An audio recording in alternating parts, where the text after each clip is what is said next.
L'usine maudite de Saint-Benoît. Meurtre, disparition et expérience interdite. Saint-Benoît-sur-Loire, France. 1954 à aujourd'hui.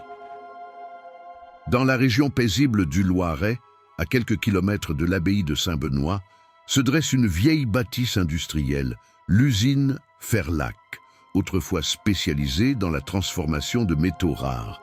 Fermée en 1983, elle est aujourd'hui en ruine. Mais les habitants n'osent pas s'en approcher. Tout commence en 1954, lorsqu'un entrepreneur discret, Alphonse Ferlac, rachète un ancien entrepôt militaire abandonné pour en faire une usine. Officiellement, on y travaille le manganèse et le chrome. Officieusement, selon des documents exhumés en 1996, Ferlac aurait passé un pacte secret avec un groupe de scientifiques affiliés à d'anciens réseaux nazis en fuite. Entre 1954 et 1972, 23 ouvriers meurent dans des circonstances étranges. Certains sont retrouvés les os brisés comme s'ils avaient chuté de plusieurs étages.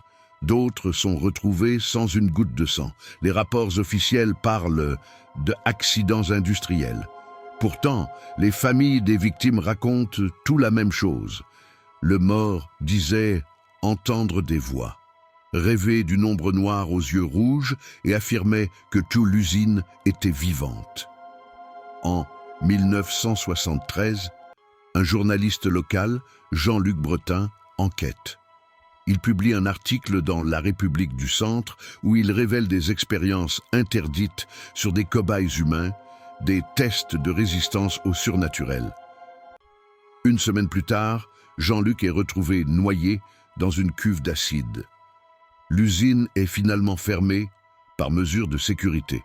Un tasse 1983, mais jamais démantelé. Depuis, des adolescents y disparaissent régulièrement. 4 cas recensés entre 1991 et 2008. Tous les survivants affirment avoir vu la même chose. Un homme sans visage, vêtu d'un long manteau en cuir, parlant une langue inconnue. En âge 2017, une équipe de youtubeurs urbex disparaît après avoir diffusé un live dans l'usine. Leur dernière image, un bruit strident, une ombre fuyante et un écran noir. Aujourd'hui, des rumeurs courent que des multinationales s'intéressent à racheter le site.